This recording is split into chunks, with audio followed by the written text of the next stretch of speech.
Sosok wanita yang saleha, sosok wanita yang dikenal taat kepada Tuhannya, sosok wanita yang dikenal begitu cinta dengan dahsyatnya kepada Rasulnya, yaitu baginda Nabi Muhammad SAW. Sosok wanita yang lisannya tidak pernah sedikit pun berhenti berzikir kepada Tuhannya. Sosok wanita yang tidak pernah sedikit pun lisannya untuk berhenti bersolawat kepada baginda Nabi Muhammad SAW. Sosok wanita yang sikapnya begitu Masya Allah, begitu tawaduknya, tidak ada kata sombong di dalam hatinya. Sosok wanita yang memiliki adab yang baik, sopan dan santun, kemudian mentaati kedua orang tuanya, begitu pula dengan suaminya kelak. Siapa lagi kalau bukan wanita mulia, sosok muslimah yang begitu mulia. Ketika kita ngebahas soal ini, kita pasti terlintas bagaimana sosok para wanita mulia di zaman terdahulu, di zamannya baginda Nabi Muhammad SAW. Begitu banyak wanita-wanita yang mulia di zaman tersebut. Namun di akhir zaman sekarang pun masih ada wanita-wanita mulia yang seperti itu, namun mereka memilih untuk privat. Mereka lebih memilih untuk menutup dirinya agar tidak dipandang dengan syahwat oleh laki-laki yang bukan mahramnya. Saking mulianya mereka itu sampai mereka pun tidak mau gitu kan menampilkan diri mereka di depan halayak umum untuk menebarkan pesona mereka. Kenapa? Karena bagi mereka, kecantikan mereka, kemuliaan mereka hanya pantas dipandang oleh laki-laki yang mahramnya, yaitu suaminya sendiri. Pada kali ini saya akan membahas 12 sifat wanita muslimah yang mulia. Yang pertama apa? Yaitu wanita yang taat kepada Allah, taat kepada Tuhannya. Dia setiap hari tidak pernah meninggalkan kewajibannya. Dia selalu melaksanakan sholatnya 5 waktu. Sampai dia itu ketika dia sudah full gitu kan, sudah full melaksanakan sholat gitu kan, sholat wajib 5 waktu. Saking dia masih taat kepada Tuhannya itu, dia malah melakukan sholat tambahan, yaitu sholat sunnah gitu kan. Coba kalau kita sebagai wanita akhir zaman, kebanyakan malesnya gitu kan, boro-boro mau ngelakuin sholat sunnah gitu kan, sholat wajib aja masih suka nunda-nunda gitu kan. Nah, kemudian bagaimana lagi sifat para wanita mulia ketika ia taat kepada Tuhannya ini? Dia tidak pernah lelah untuk berpuasa, terutama di bulan Ramadan. Wanita-wanita mulia ini ketika ia sedang berpuasa menikmati bulan Ramadan, tiba-tiba ia kedatangan bulan gitu kan, tiba di mana mereka ini haid gitu kan, hati mereka itu bakal sedih. Kenapa? Karena merasa di saat itu mereka itu memiliki kekurangan, yaitu tidak bisa sholat, tidak bisa membaca Al-Quran gitu kan. Coba kalau kita sebagai wanita akhir zaman ini, kebanyakan walaupun sedang tidak lagi datang bulan, kita masih melalaikan Al-Quran kita di rumah, kemudian sholat juga masih menunda-nunda. Bahkan na'udzubillah min zalik, masih ada wanita-wanita yang dengan pedenya dirinya itu meninggalkan sholat 5 waktu yang wajib ini dengan sengaja gitu kan. Na'udzubillah min zalik. Kemudian apalagi ciri-ciri wanita yang cinta kepada Tuhannya? Ia tidak pernah, lisannya itu tidak pernah sedikit pun untuk berhenti berzikir kepada Allah. Dia selalu senang, selalu damai berzikir kepada Tuhannya. Itulah indahnya menjadi wanita, sosok wanita yang mulia di akhir zaman ini, teman-temanku sekalian. Kemudian sifat yang kedua bagaimana? Sosok wanita yang cinta kepada Rasulnya. Bagaimana sifatnya? Perlu kita ketahui ketika kita mendengar kalimat seseorang yang sudah cinta mati nih sama Rasulnya, yaitu baginda Nabi Muhammad SAW. Kalau kita udah cinta sama manusia, kalau kita sudah cinta sama seseorang, kita bakal tahu apa yang disukai oleh orang yang kita cintai, apa aja sih hal-hal yang dibenci oleh orang yang kita cintai. Saking cintanya seorang muslimah ini kepada Rasulnya, dia itu tahu hal-hal apa saja yang dibenci oleh baginda Nabi Muhammad SAW, maka ia akan menjauhinya. Ia akan menghindar dari hal yang dibenci oleh Rasulnya tersebut. Lalu ia juga akan mengetahui hal apa saja yang dicintai oleh nabinya tersebut, maka ia akan mendekati hal tersebut dan dengan senang hati akan melakukan hal tersebut. Lisannya ini tidak pernah berhenti untuk bersolawat kepada nabinya, yaitu baginda Nabi Muhammad SAW. Ketika dia mencintainya, ketika ia rindu kepadanya, maka ia akan melantunkan solawat-solawat, kalimat-kalimat cinta itu kepada Nabi Muhammad SAW. Kemudian sifat yang ketiga, bagaimana seorang wanita diwajibkan memiliki rasa malu. Bukan hanya menunjukkannya kepada laki-laki saja, tidak, tapi seorang wanita juga wajib menunjukkan rasa malu itu ketika ia sedang berkumpul dengan teman-temannya yang sejenis, ketika sesama wanita, sesama muslimah, itu diwajibkan juga untuk memiliki rasa malu.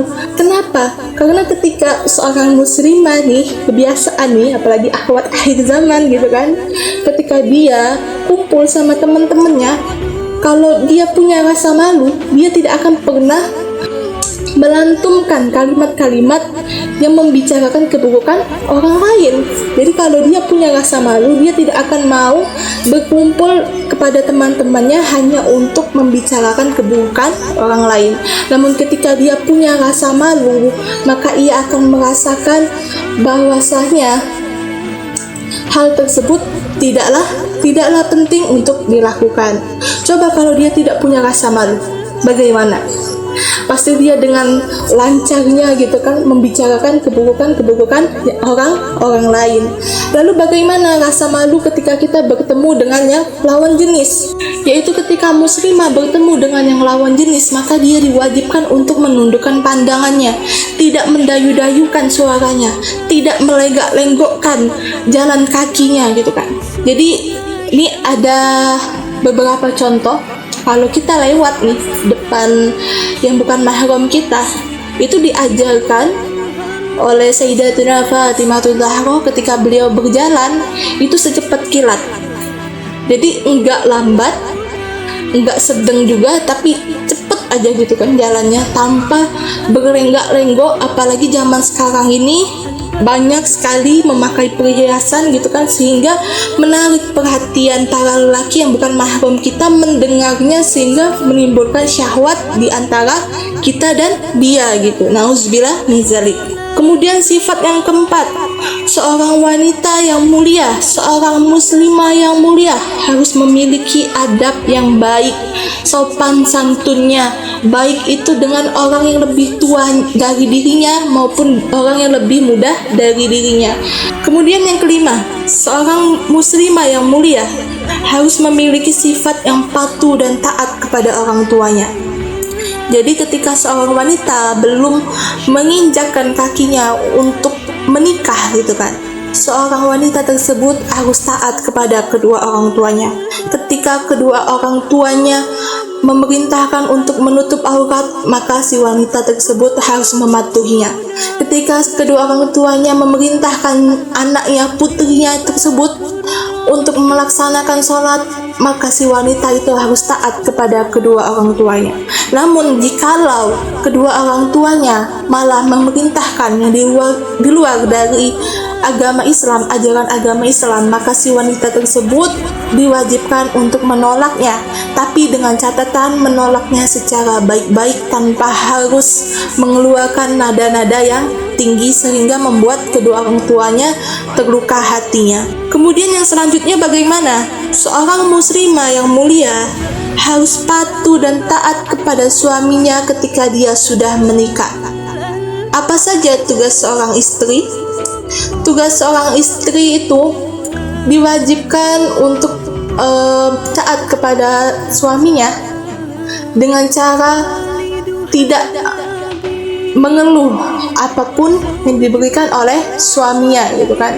Jadi kalau suaminya hari ini dapat rezeki gitu kan, dapat rezeki, hanya beberapa persen gitu kan. Nah, kita sebagai seorang istri itu tidak diperbolehkan apalagi sampai marah-marah ke suami gitu kan. Kita sebagai istri harus berbanyak bersyukur dengan apa yang diberikan oleh suami kita. Kemudian bagaimana lagi taat kepada suami, yaitu ketika istri itu wajib memenuhi baik itu secara batin maupun secara hal lain gitu kan kepada suaminya. Kemudian yang ketujuh, seorang muslimah itu paling seneng, paling suka, paling cinta gitu kan, paling cinta dengan yang namanya menuntut ilmu. Cari istri itu yang suka nuntut ilmu, ya. Jadi kalau punya istri itu carilah istri yang suka nuntut ilmu. Kenapa? Karena wanita-wanita yang suka nuntut ilmu, cinta dengan ilmu, adalah wanita-wanita yang soleha. Dia rajin nih datang ke majelis ilmu gitu kan, lihat ceramah gitu kan. Insya Allah dengan dia seperti itu, maka di dalam dirinya tidak akan ada lagi berpikiran untuk seneng gitu kan sama dunia gitu kan. Jadi sebagai wanita yang muslimah, perbanyak menuntut ilmu walaupun sudah tamat sekolahnya gitu kan. Cari lagi ilmu gitu kan. Banyak sekali ilmu di dalam dunia ini gitu kan. Bisa mengikuti les tambahan, kemudian datang ke majelis ilmu dan lain sebagainya. Menuntut ilmu itu sangat penting bagi wanita. Kenapa? Karena seorang wanita adalah sekolah pertama bagi anak-anaknya. Seorang anak ketika dia sudah lahir, siapa yang dia lihat?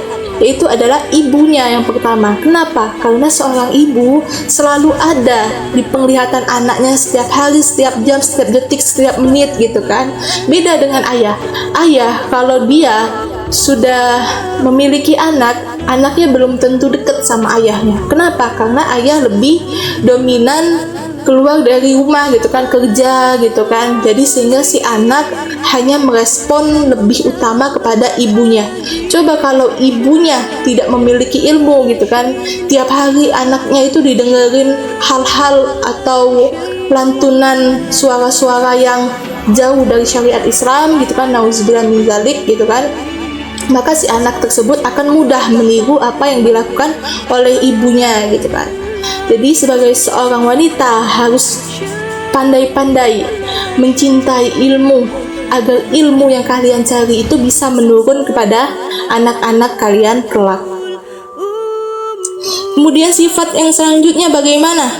Seorang wanita yang mulia tidak suka bertabarruj, ya. Seorang muslimah dilarang untuk bertabarruj di luar rumah. Setan itu paling suka kalau wanita itu sudah keluar rumah. Oleh sebab itu di dalam Islam, wanita itu dianjurkan di dalam rumah, bukan di luar rumah, ya. Oleh sebab itu bagaimana jikalau saya ini kerja gitu kan, kalau saya ini kuliah, kalau saya ini sekolah gitu ya, maka berpenampilanlah yang sederhana saja gitu loh. Jangan sampai menonjolkan semua hal gitu kan, sehingga membuat syahwat pada mata laki-laki yang bukan mahram kita. Kapan seorang wanita ini, seorang muslimah ini bisa bertabarruj gitu kan? Hanya pada suaminya saja. Jadi seorang muslimah boleh berdandan berlebihan hanya pada suaminya saja. Selebihnya jangan, apalagi pakai perhiasan yang sekiranya bakal menimbulkan suara-suara syahwat kepada laki-laki lain. Kemudian sifat yang selanjutnya bagaimana? Seorang muslimah tidak memiliki sifat sombong. Kalau kita punya barang baru gitu kan, kalau kita punya gelar yang lebih tinggi dari teman kita, maka jangan ngebahas hal tersebut kepada seseorang yang mungkin belum mempunyai hal yang apa kita punyai gitu ya. Jadi kalau kita mempunyai suatu barang, maka lebih baik jangan pernah diceritakan kepada orang lain untuk menghindari iri hati kebencian dari orang lain. Kalau kita nih punya usaha baru gitu kan, jangan sesekali menceritakannya kepada orang yang tidak memiliki hal tersebut gitu kan.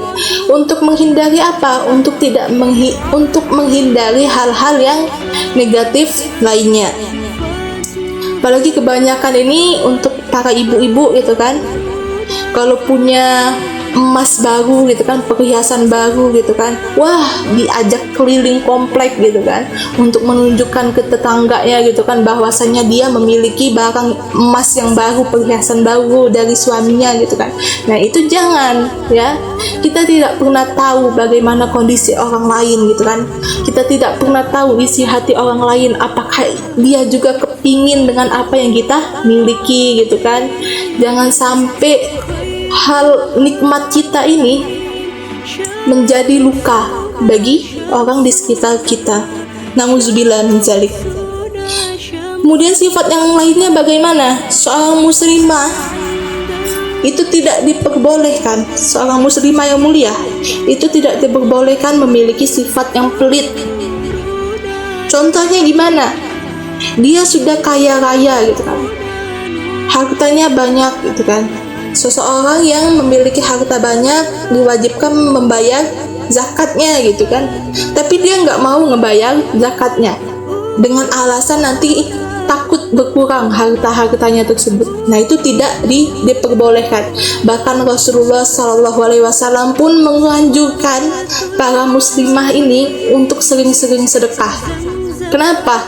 Karena yang banyak di neraka itu adalah para wanita. Yang masuk ke dalam neraka itu adalah paling banyak adalah para wanita. Oleh sebab itu dengan sedekah insya Allah bisa menolong kita dari panasnya api neraka. Walaupun itu hanya 1.000, 2.000 gitu kan, keluarkanlah untuk kita bersedekah. Sedekah tidak harus menunggu kita kaya raya ya. Ketika kita dalam keadaan sederhana, kita juga bisa untuk bersedekah. Tidak ada manusia yang miskin. Mereka diciptakan dengan kecukupan mereka. Jadi Allah itu tidak menciptakan mereka dengan kemiskinan, tapi kecukupan. Hal apa yang membuat mereka itu merasa miskin?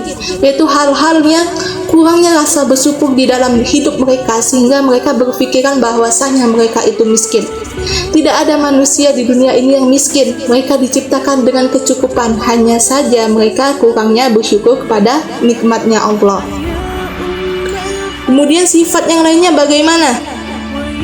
Seorang wanita yang mulia tidak pernah melakukan tindakan yang tidak adil kepada anak-anaknya.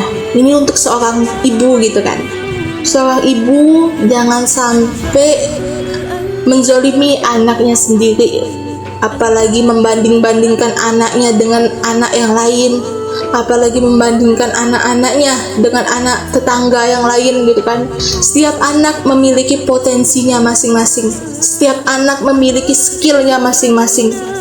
Jadi kita tidak berhak menghakimi mereka, apalagi kita sampai melafazkan kalimat-kalimat yang sekiranya bakal jadi doa yang buruk bagi anak-anakmu gitu kan. Jangan sampai, na'udzubillah min dzalik. Ajarkan kepada anak-anak kita kasih sayang, cinta yang tulus, agar mereka melihat bahwasanya seorang ibu yang ia miliki ini adalah sosok wanita malaikat yang Allah titipkan kepadanya. Jangan sampai anak-anakmu itu berpikiran bahwasanya ibunya hanya memandang dirinya dari segi potensi atau skill dalam dirinya. Kemudian sifat yang selanjutnya bagaimana? Seorang wanita yang mulia itu adalah seorang wanita yang pandai bersyukur.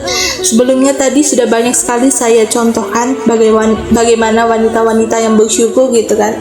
Ketika suaminya pulang dari kerja, ngebawa hasil kerjaannya gitu kan, ngasih rezeki hanya beberapa persen gitu kan, lebih kecil dari hari-hari sebelumnya gitu kan. Kita sebagai seorang istri harus bersyukur dengan apa yang diberikan oleh suami kita gitu kan. Ketika anak kita dapat nilai ulangan gitu kan, nilai ujiannya gitu kan, hanya mungkin lebih kecil kan dari kemarin gitu kan. Kita harus bersyukur gitu kan, beri semangat anak kita untuk bisa berubah lagi ke depannya lebih baik lagi. Jangan dimarahin, apalagi sambil dicaci makian gitu kan. Seorang anak kalau dia lagi ngedown nih, lagi dapat hal-hal yang buruk gitu kan, kita tambahin nih dengan cacian makian kita gitu kan, apalagi kita sebagai seorang ibunya gitu kan, maka si anak ini akan merespon apa yang dilakukan ibunya, sehingga membuat dirinya itu untuk sedih gitu kan, malah tambah buruk untuk kedepannya gitu kan. Bagaimana lagi ketika seorang muslimah belum menikah gitu kan, bagaimana tanggapan dia bersyukurnya? Bersyukur dengan apa yang diberikan oleh kedua orang tuanya. Ketika mungkin kebanyakan anak-anak sekolah gitu kan, orang tuanya belum dapat uang gitu kan, hanya bisa ngasih uang jajan berapa persen dari kecil lah ibaratnya itu kan. Nah, kita sebagai anak harus tetap bersyukur gitu kan. Mungkin kita bisa lihat di luaran sana gitu kan, masih banyak anak-anak yang mungkin sekolahnya saja mereka belum sarapan, sampai mereka itu menahan rasa laparnya di sekolah gitu kan. Nah, bayangin kita masih enak lah gitu lah, ibaratkannya bahasanya itu kan, masih ada nikmat lah gitu kan, sarapan sudah disiapin, ditambahin uang jajan gitu kan. Jadi jangan pernah mengeluh atas rezeki yang diberikan kepada orang tua kita. Apakah bersyukur hanya sebatas rezeki saja? Tidak. Banyak hal-hal yang kita patut syukuri di dalam dunia ini. Contohnya apa? Contohnya kesehatan kita. Sekarang kita masih sehat gitu kan. Syukuri apa yang diberikan oleh Allah gitu. Masih banyak di rumah sakit sana gitu kan, masih banyak manusia-manusia yang mengharapkan dirinya itu untuk sembuh, untuk sehat. Nah, kita sebagai orang yang sehat, kita harus patut bersyukur kepada nikmat yang Allah berikan kepada kita. Kemudian syukur yang bagaimana lagi? Mungkin syukur ketika kita dapat kerjaan gitu kan, walaupun kerjaannya ini tidak sesuai lah dengan ekspektasi kita kan, kita harus patut untuk bersyukur atas menerima kerjaan tersebut. Mungkin masih banyak di luaran sana yang mencari kerjaan namun tidak dapat sama sekali gitu kan. Jadi pandai-pandailah untuk bersyukur, bukan hanya bersyukur kepada rezeki saja, namun banyak hal yang patut untuk kita syukuri, terutama dalam soal taubat kepada Allah Subhanahu wa taala. Mungkin kita masih diberikan kesempatan oleh Allah untuk hidup sampai saat ini. Kita belum tahu, mungkin besok kita bakal dapat panggilan gitu kan. Kita tidak pernah tahu gitu kan umur kita sampai di mana, maka gunakanlah umur kita ini untuk taat kepadanya. Banyak penduduk di alam kubur sana, mereka tuh iri dengan kita. Kenapa? Karena kita masih bisa berkesempatan untuk bertaubat kepada Allah. Namun mereka sudah tidak bisa lagi. Mereka hanya menunggu amal ibadah mereka dan kemudian amal keburukan mereka untuk dipertanggungjawabkan nanti bersama Allah di hari akhirat nanti gitu kan. Jadi berbanyak bersyukur, hidup ini harus berbanyak bersyukur. Jangan suka ngelihat kelebihan orang lain. Karena apa? Karena ternyata tanpa kita sadari kita itu memiliki kelebihan juga loh. Tapi saking kita ini kurangnya bersyukur sehingga kita melupakan kelebihan di dalam diri kita sendiri, hanya terfokuskan kepada kelebihan orang lain sehingga kelebihan kita tersebut tertutupi dengan rasa iri kita kepada orang lain. Wallahu a'lam bishawab.